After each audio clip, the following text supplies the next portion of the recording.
She was once one of the most recognizable women in the world. Warmth, color, energy.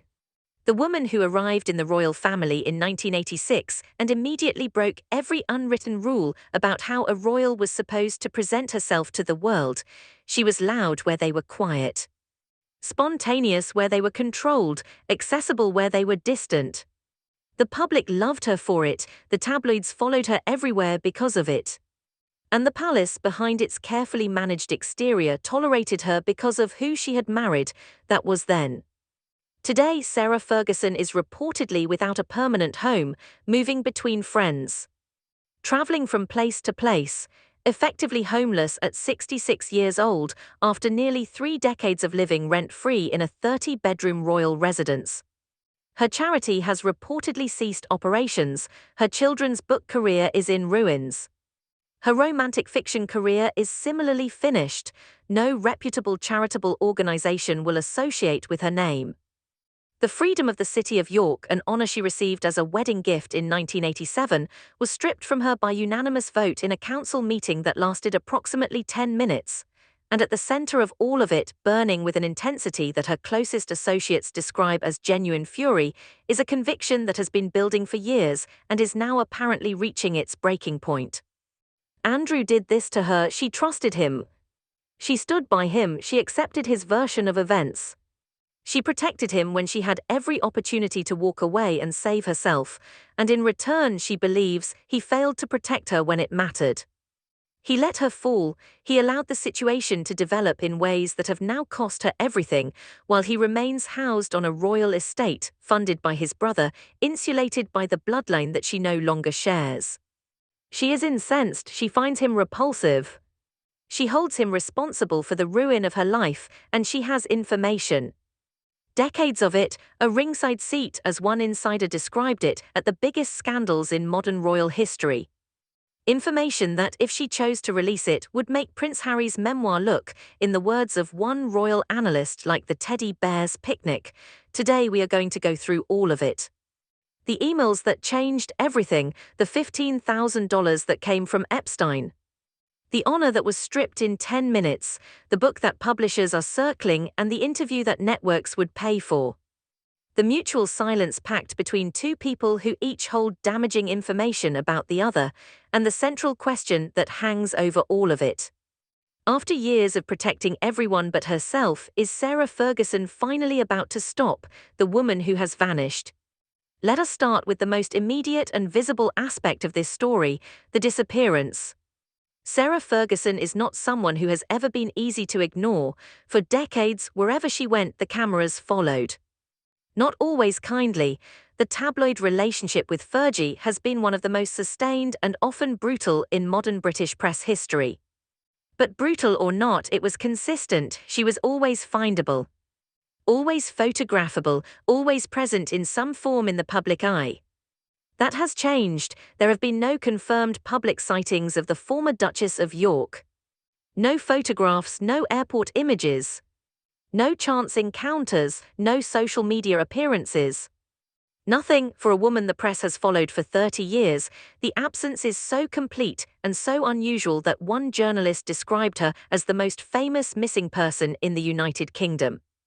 The question of where she is has become, in royal watching circles, something of an obsession. Speculation has surfaced in multiple outlets. One colleague of a journalist covering the royal beat wrote in The Sun that Sarah could or would be tipped to appear on the United States version of The Traitors, the popular television competition show built around deception and betrayal. The irony of that suggestion, given the circumstances, was not lost on anyone. The timing of her disappearance is the key to understanding it. She did not vanish gradually, drifting out of public view as circumstances changed. She vanished suddenly, in direct connection with the release of documents and emails that brought her name back into global headlines in the most damaging possible context. Before those documents, visible. Present, manageable. After those documents, gone. That is not coincidence, that is a decision. The emails that changed everything. To understand why Sarah Ferguson disappeared, you have to understand what the emails revealed. Because the emails are not minor or peripheral or easily contextualized away, they are central and they are damaging in a way that resists the usual tools of royal reputation management. The emails that became public as part of the ongoing release of Epstein-related documents show Sarah corresponding with Jeffrey Epstein in terms that most people reading them would struggle to reconcile with the public position she had attempted to maintain. In one email from April 2011, she described Epstein as a steadfast and generous man and a supreme friend. The context makes this particularly striking. April 2011 was a month after she had publicly stated her opposition to acts against children. The private communication and the public statement exist in direct contradiction. One says this man is a supreme friend. The other says she opposes what he was convicted of doing, both from the same person in the same month. But it did not stop there. Other emails that have surfaced show her describing Epstein as the brother she never had, proclaiming him a legend, expressing an inability to fully articulate her love and gratitude for his generosity and kindness, and concluding one communication with a phrase so extraordinary that it generated its own wave of headlines: "Just marry me." These are not the words of someone maintaining a cautious, managed, post-conviction distance from a controversial figure. These are the words of genuine affection and deep personal connection, expressed in private communications that were clearly never intended to become public. And then there is the money. Epstein provided Sarah Ferguson with approximately $15,000 to assist with her debts. The existence of this payment, a financial transaction between the former Duchess of York and a convicted sex offender, became public knowledge and generated immediate and sustained attention. A spokesperson for Sarah offered an explanation. She had sent those emails after receiving a threatening phone call implying legal action against her, the implication being that the warm language in the communications was somehow a response to legal pressure rather than genuine feeling. That explanation satisfied almost nobody. The language in the emails does not read like someone managing a legal threat. It reads like someone expressing genuine emotion toward someone they care about deeply. The combination of the financial payment and the email language created a picture that no amount of spokesperson explanation could fully address. The Honor SDRIPPD in 10 minutes, the institutional response to Sarah Ferguson's situation has not been confined to the royal family.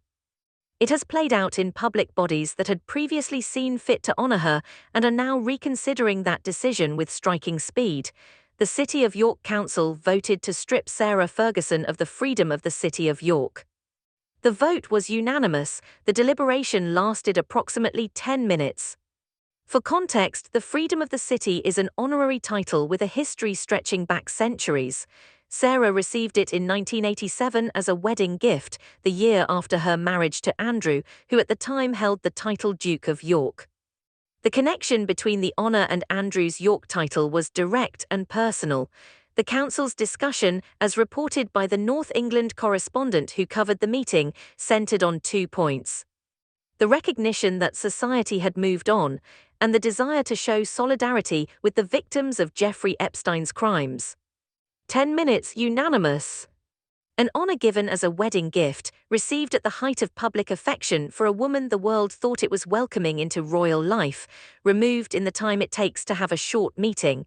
The speed and unanimity of that decision tells you something important about the current public mood around Sarah Ferguson. This was not a contested vote. There was no extended debate about the nature of the honor, the circumstances of its original award, or the complexity of her situation.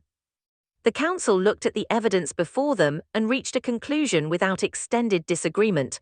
That kind of institutional response, swift and total, suggests that the public case for maintaining any association with her name has effectively collapsed.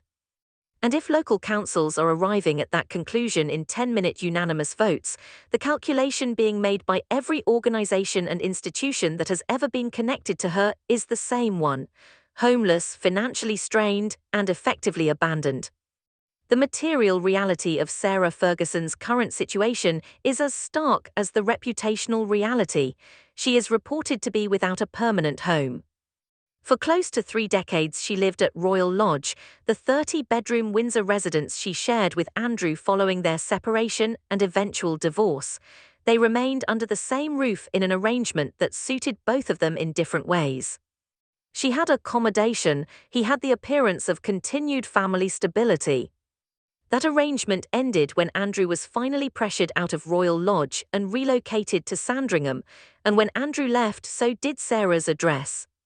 She has reportedly dismissed suggestions that she might move into a separate annex at Princess Beatrice's country estate. The rejection of that option speaks to its own set of complications. Beatrice's husband and Eugenie's husband have both reportedly made clear that they do not want Sarah's presence in their immediate vicinity. Both men are acutely aware that their own reputations and professional lives could be affected by close visible association with someone whose name is currently generating the kind of headlines Sarah's is generating. So the daughters' homes are effectively unavailable to her, the Royal Lodge is gone. She has no personal investments capable of sustaining the lifestyle she has lived. The financial situation is described as severely strained. She is traveling, moving between friends, living with people who are willing to extend their hospitality while the situation around her remains unresolved. The person who once commanded a global public profile and lived in one of the most significant private residences in the Windsor estate is, by any ordinary definition, without a stable home. The irony of the $15,000 from Epstein being used to help with her debts takes on additional weight in this context. The debts that apparently required external assistance to manage were a preview of a financial fragility that has now, with every professional avenue closed and every institutional connection severed, become acute. The fury that is building underneath the practical reality of homelessness and severed professional connections, something else is reportedly building. Something that the people close to Sarah describe with considerable urgency. She is furious. Not quietly disappointed, not resigned to circumstances. Furious, specifically and intensely furious at Andrew. The source of that fury is a belief, apparently deeply held and apparently growing stronger with each passing development, that the situation she is now in is a direct consequence of his failures to protect her. She trusted him. She accepted his version of events regarding Epstein and the various associations that surrounded that relationship. She stood by him publicly through years of scrutiny and scandal when she had every reason, and arguably every opportunity, to create distance and save herself. And her perception of what she received in return for that loyalty is nothing, or worse than nothing. The sense that she was allowed to fall, that the information and the protection and the consideration she provided to Andrew were not reciprocated in any meaningful way when her own situation became critical. Insiders describe her as